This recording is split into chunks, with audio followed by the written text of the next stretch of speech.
We appreciate you taking the time away from your busy days to come and listen to us. It makes a huge difference for us that you have taken the time to learn more about the Triple CFA and your obligations. As Paul mentioned, my name is Veronica Andreeva, and I'm a principal investigator in the Investigations and Compliance team in the credit branch. Today, I'm going to talk to you about repayment difficulties and other similar issues. These are all covered extensively in Chapter 12 of the Responsible Lending Code. I'll summarize some of the main points of the chapter and give you some examples of how we see Chapter 12 working in practice. I highly recommend that you become familiar with the code. Chapter 12 was significantly amended, and the new version has been in place since the 1st of February this year. It deserves a good read, as there's a lot of helpful information in there. And just before we start, I want to give you a quick reminder about the code. As we all know, the code is not binding, but evidence of compliance with the code is also evidence of compliance with the responsible lending obligations. And Chapter 12 mainly gives you guidance on how to comply with Section 9C3D of the Triple CFA. That is the part about treating the borrower reasonably and ethically when the borrower breaches their agreement with you, or is likely to do so in the near future, and when the borrower makes a hardship application. And that is the bit we find a lot of lenders are already quite comfortable with, as they have internal processes relating to hardship applications. Today, I want to cover 4 key aspects of Chapter 12. The first one is training your team members and ensuring your company has the right policies and procedures to work with borrowers who are facing repayment difficulties. The second is what you should ask borrowers who say that they have suffered substantial hardship. Thirdly, we'll talk about some types of repayment relief that you could provide to borrowers and information that you as a lender have to give borrowers. And lastly, the Responsible Lending Code has a long list of behaviors that lenders cannot do, and we'll go through some examples of those. So to start with, my first topic is policies, procedures, and staff training.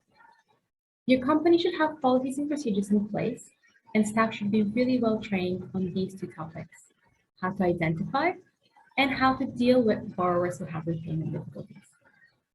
So firstly, you have to make sure that all your frontline staff, so everyone who's talking to borrowers on a regular basis, is trained to recognize repayment difficulties. For example, if a borrower calls up and indicates that they have lost their employment or that they need to take a couple of weeks off work because they need to take care of a sick child, this is an example of repayment difficulty. Your employee should also be trained to recognize patterns, such as patterns of missed payments or frequent requests to change repayment dates or refinance. Secondly, your staff should be trained on the company's policies on what to do when they realize that a borrower has repayment difficulties. Staff should encourage the borrower to be proactive to address those repayment difficulties and should explain the process available to the borrower, clearly communicating your company's willingness to guide the borrower through these processes. As we all know, repayment difficulty could be a really stressful situation for a borrower, and it's really important that your staff is trained on how to properly address these and how to guide the borrower through these. There's also information that you should provide to borrowers and inquiries that you could make of borrowers, and we'll talk about these next. And this brings me to my second topic, what you should ask. So once your staff member has realized that the borrower is suffering repayment difficulty, there are at least 3 things you should try and establish. The first is whether repayment relief is appropriate for the borrower. The second is what kind of repayment relief is appropriate, given the borrower's specific circumstances. For example, if a borrower is off work to attend a funeral for 2 weeks, it will be a very different situation than if the borrower has lost their employment. And lastly, all your frontline staff needs to be trained on how to assess whether the borrower is eligible for the statutory hardship process. And if they realize that is the case, your employee should be prepared to guide the borrower through these internal processes. So if you recognize that a borrower has repayment difficulties, there are some questions you may ask. You don't have to ask all of these, but they're quite helpful in understanding the borrower's situation. Firstly, you should try and establish what is the reason for the repayment difficulties. So, as I said before, it would be a very different situation if someone lost their employment or if they need to take 2 weeks off to attend a funeral. Secondly, you should try and figure out what are the current or expected changes to income or expenses. For example, If the borrower now has a medical condition that they did not have before, they may now need to pay medical bills that they did not have before, and their income may be affected if they need to take time away from work to recover or to attend medical appointments. So in that situation, you will have a very marked change in income or expenses. Next, it will be good to identify how much the borrower can afford to pay in the current circumstances, because sometimes the borrower can afford to make a partial repayment, let's say $60 instead of their full $100. And that can sometimes be better for the borrower in the long term than making a payment. Next, you should definitely try and establish how long the borrower is going to be impacted for. And also we understand that some borrowers offer repayment waivers or finance insurance products under their consumer credit contract. So if you are one of those lenders, you should check in your records whether the borrower has signed up for a relevant insurance contract or a payment waiver. And if they have, let the borrower know. Tell them, hey, did you know you have signed up for this insurance? Or did you know that you have a repayment waiver that covers you in these circumstances? And take the time to guide the borrower through the process. And lastly, it's really important to establish what steps the borrower is taking to address their repayment difficulties. And this brings me to my third topic, types of repayment relief and information to be provided to borrowers. So now, once you've established that the borrower requires repayment relief, you've established their circumstances, now you need to figure out what kind of repayment relief would be appropriate for their specific circumstances. As a lender, generally, you can offer three main types of repayment relief. The first one is relief without variation to the contract. The second one, I'm sure a lot of you will be comfortable with, and that's varying the contract using the statutory hardship process. And the last one is other variations.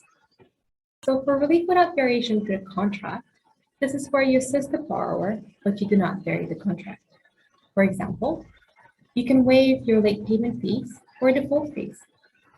If you give the borrower relief in a way where you're not varying the contract, the Responsible Lending Code recommends that you provide confirmation of the change to the borrower in writing, so they can take it away with them and review it at a later date. If you decide to vary the contract using the statutory hardship process,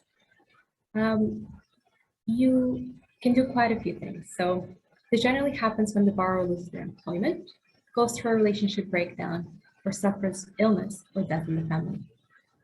This application has to be in writing, but it could be electronic, and it does not require the signature of the borrower. Now here, it's also really helpful if you train your staff members who are dealing with borrowers directly to guide the borrower through the unforeseen hardship application process. What is really important to take away from this is that if you agree to make a change that will affect the contract, like reducing the payments to extend the term of the agreement, it is very important that you give the borrower variation disclosure. And as we all know, variation disclosure outlines the change and the consequences of the change. So for example, if you agree to waive repayments for 2 months, your variation disclosure will have to outline the change. You will not have to make payments for 2 months, and the consequences of the change, which is that your contract will be extended for more than 2 months, you will pay more fees, you will pay more interest, and the total amount of repayments will be higher. And the third type of variation of repayment relief is other variations to the contract. So we all know there's circumstances when the borrower does not quite qualify for unforeseen hardship, but it is still in your interest to work together with the borrower to come to a repayment plan. And if you agree to other variation, it's really important to pay attention to what kind of change you're making. If you're waiving one of your rights, such as charging late payment fees or default interest, you have to provide the borrower confirmation in writing of the change. But if you're making a change to the contract, make sure to provide variation disclosure. Now, as a lender, it is also really important to take the time to explain the options and their consequences to your borrowers. For example, you could have a borrower where you see that there are 2 possible repayment relief options. The first being deferring payments for 3 months, and the second, you could also allow the borrower to make partial repayments for 3 months. So with the first option, the borrower will incur more interest and more fees over the course of their loan, and they will extend the date of their agreement further than with the second option. As a lender, it is your responsibility to assist the borrower to reach an informed decision by explaining the consequences of the available options, as this is your obligation. This obligation is outlined in Section 9C, 3C of the Lender Responsibility Principle in the CCCFA. And this brings me to my final topic, prohibited practices. These are things you cannot do. For this section, we'll go through some examples as set out in the code. And I do recommend that you take the time to read the full list of examples in the code, as we still see some lenders doing some of these practices.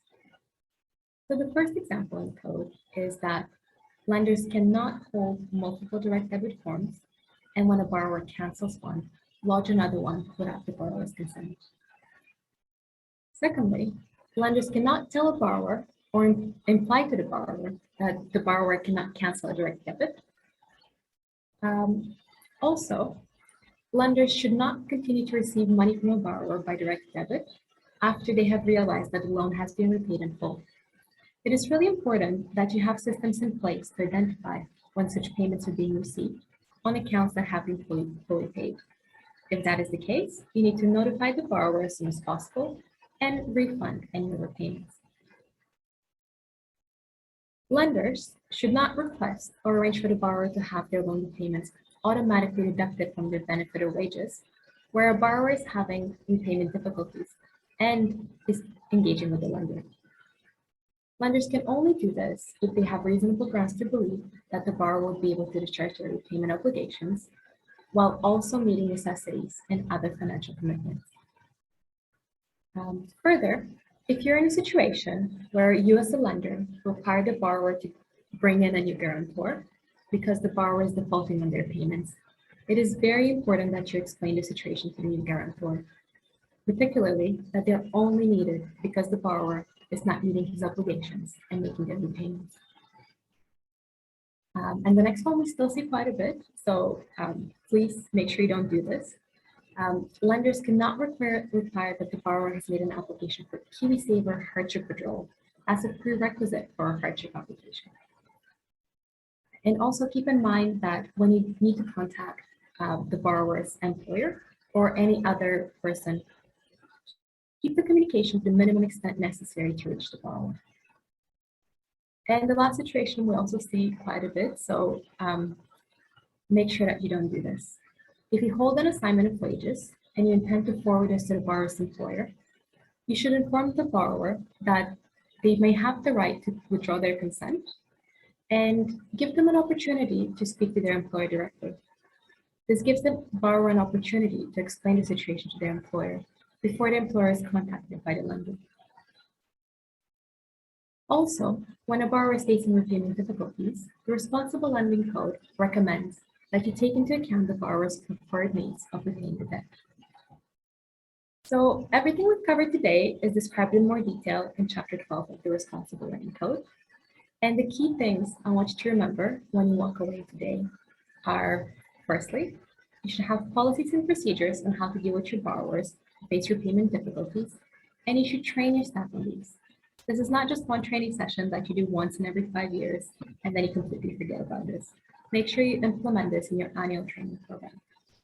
This is a part of your due diligence obligations, which were also covered in last year's seminar, to ensure that you have the policies and procedures in place to comply with the CCCFA. Secondly, you should make inquiries with your borrowers to try and establish what repayment relief is appropriate and for how long it should be in place. Thirdly, there are different types of payment relief that could be provided to borrowers depending on their situation. And you should help your borrowers to understand what the different options mean for them in the short and long term, and what the consequences of these options are. And lastly, the Responsible Lending Code prohibits some specific practices in relation to dealing with borrowers who are facing repayment difficulties. We recommend that you include these in your policies and procedures, and remind your staff not to do these things. Thank you very much. And Paul, I'll just hand back to you.